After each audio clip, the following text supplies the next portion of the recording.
Before diving into this incredible story, consider subscribing to the channel and hitting the bell. Every story here has something to say, and you won't want to miss a single one. A black mail-order bride rejected because of her color, until a millionaire farmer sees her. In the vast and silent plains of Kansas, where the sky seems bigger than elsewhere, Ethan Whitmore lived alone on an ancestral farm, 20 minutes from any civilization. Every morning, he got up before dawn, put on his worn boots, and went outside to smell the earth, listen to the wind blowing over the golden wheat fields. He knew every hectare of his land like one knows an old song. This farm, passed down from father to son, bore the scars and glories of time. The large red barn, the wooden gates he had repaired himself, the silos full of corn, the stables filled with the calm tread of horses, everything exuded stability and tradition, but despite this picture of abundance, something was wrong deep in his heart. Ethan had 42 years old, and if he had known youthful flirtations, no story had ever taken root. He was not the type to frequent bars, nor to talk easily about his feelings. A good, reserved, deeply honest man, but uncomfortable in a world that values flashiness and speed. His solitude had become a habit, a burden, but a familiar one. In the evenings, after long days of work, he dined alone at his large wooden table, facing an empty chair. The few times his friends suggested he meet someone, they didn't understand.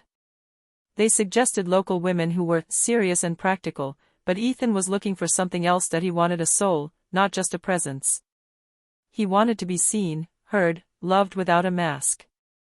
One evening, while he was hanging out on his laptop, distractedly browsing a farmer's forum where people exchanged advice on seeds or harvesters, he came across an unexpected thread. Does long-distance love still exist? Out of curiosity, he read. Men and women were recounting their experiences with old-school letter-writing sites. No swipes, no filters. Just words, sincere. A connection through writing. Something there touched Ethan. A spark he hadn't felt in a long time. He spent the night reading. And at dawn, as the roosters crowed and the golden light pierced the horizon, he signed up. It was in the Serious Encounters, Deep Relationships section that he noticed a profile with a different tone. A woman who spoke neither of luxury nor exotic adventures, but of values. Her name was Naomi Walker, 35 years old, living in Atlanta, of modest origin, nurse in a public hospital. Her text was simple but imbued with elegance. She wrote, "I believe in small gestures, long conversations, and comfortable silences. I'm not looking for someone to save me, but someone to build a home with." He stood frozen in front of these lines. Something vibrated within him. A discreet but powerful warmth. He wrote to her. A first message, timid, perhaps clumsy, but sincere. To his great surprise, she replied, and it was the beginning of a moving exchange. Naomi, she was just as surprised. She never imagined that the most caring man she would ever meet would live so far away, in a forgotten corner of Kansas. But from the first letters, she sensed a rare depth in Ethan. He listened to her, truly. He responded gently, he remembered details. She told him about her patients, her night shifts at the hospital, her passion for old novels, her weekends cooking for her nephews. She also spoke of her wounds, an ex-fiancé who had cheated on her, a sometimes skeptical family, and the looks she received as a black woman in certain neighborhoods. Ethan, for his part, told her about his childhood in the fields, the sunsets he watched alone on the roof of the barn, and this secret dream, to one day hold someone's hand without fear. Their letters grew longer and longer. Then came the calls. The shared laughter. The knowing silences. They talked late into the night, like two teenagers rediscovering the magic of human connection. Little by little, their voices became landmarks, beacons in the mist of their respective lives. And then, one spring day, 6 months after their first exchange of words, Ethan took his courage in both hands. He said to her, his voice trembling but his heart sincere, "Naomi, I've imagined you walking on my land so many times. I'd like to welcome you here, if you want. I'd like to see you for real." Naomi was silent for a moment. Then she replied, with a smile in her voice, Are you sure? I'm very different from what your world knows. I'm sure. What I want is you. Not other people, nor their judgments. She accepted. Full of hope, but also apprehension. For Naomi knew that in some parts of the country, her skin color spoke before she opened her mouth. She knew that looks could hurt as much as words. But she believed in Ethan. In the light he had rekindled within her. So, one clear morning, she packed her suitcase. A suitcase filled with books, doubts, tenderness, and a vibrant hope, that at the end of this journey, perhaps, would finally begin their story together. The bus jolted slightly as it entered the small bus station in Meadowridge, that sleepy Midwestern town where time seemed frozen in the 1950s. The red brick buildings, old-fashioned storefronts, and hand-painted signs made for an almost charming setting, until it became oppressive. Naomi Walker stepped off the bus with understated elegance. She wore a simple but impeccable midnight blue dress, and her hair was neatly tied back. In her hand, a modest suitcase. On her face, a suppressed smile mixed with anxiety. As soon as she stepped onto the sidewalk, an eerie silence fell around her. Gazes turned. Long, heavy, searching gazes. The other passengers, all white, were greeted with handshakes, smiles, and pats on the back. Naomi was left alone at the foot of the bus. The baggage handler stared at her for a moment before wordlessly handing over her suitcase. Then, turning to Ethan, who was approaching with a hurried step and genuine emotion in his eyes, he whispered venomously. "That's a mistake, sir. Those girls aren't for men like you." Ethan paused for a second. His fist clenched, but he simply picked up the suitcase and replied in a cold, controlled voice. "And you are not made to judge the love of others." Naomi had heard. But she said nothing. She raised her chin slightly, as she had learned at a very young age, be worthy even when you are denied. When their eyes met, time seemed to stand still. Ethan, his eyes shining, smiled at her with disarming sincerity. "You are even more beautiful than in my dreams, Naomi." She smiled, moved, fragile. "And you're exactly as I imagined you. Authentic." They walked to his car, an old sky-blue pickup truck, under the insistent stares of a few passers-by who whispered in low voices as they passed hand in hand. To celebrate their meeting, Ethan suggested lunch at the only small restaurant open that day, an old-fashioned diner with a retro sign, where the smell of burnt coffee hung in the air. As they entered, the doorbell jingled, but there was no smile to greet them. An elderly couple sitting by the window looked up, stared at Naomi, then looked away in silence. They sat down at a table in the corner. The waitress, a woman in her 50s, approached the couple next to them, but deliberately ignored their table. Several minutes passed. Ethan, growing increasingly tense, finally raised his hand. "Excuse me, we would like to order, please." The waitress answered him without looking at him. "The kitchen is closed." Naomi looked down, her appetite gone. Ethan, furious but contained, stood up. "I see. We'll go somewhere else.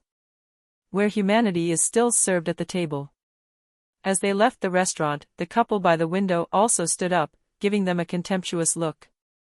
The woman whispered quietly to her husband. "The city is changing, and not for the better." Naomi left without a word.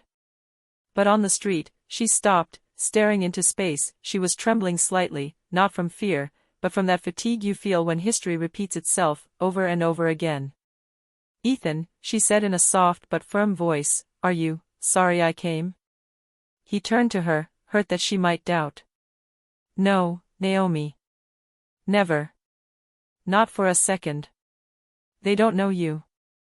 They do not see your strength, nor your light. But I know exactly who you are. And you're the best thing that ever happened to me." He took her hand. She looked at him for a long time, then, without saying a word, rested her head against his shoulder. And in that simple gesture, there was all the promise of a love ready to resist the world. The next morning the golden light of Kansas flooded the guest room where Naomi had slept, but there was nothing comforting about the light. It was harsh, brutal. Revealing. Naomi stood up without a word. Her movements were mechanical. She opened her suitcase, which her trembling hands had barely unpacked 2 days earlier. She carefully placed inside her favorite dress, her bedside book, and the bottle of woody perfume she had chosen for this occasion. Nothing had time to soak in here, not even his smell. In the heavy silence of the house, she heard Ethan approaching, but she didn't look up. "What are you doing?" he whispered, although he already guessed.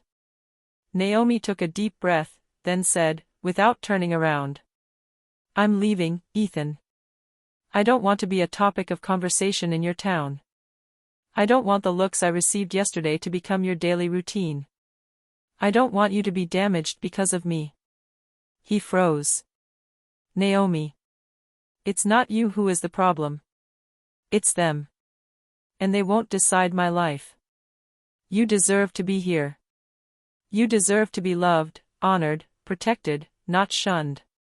She turned around slowly. Her face was calm, but her eyes shone with deep sorrow.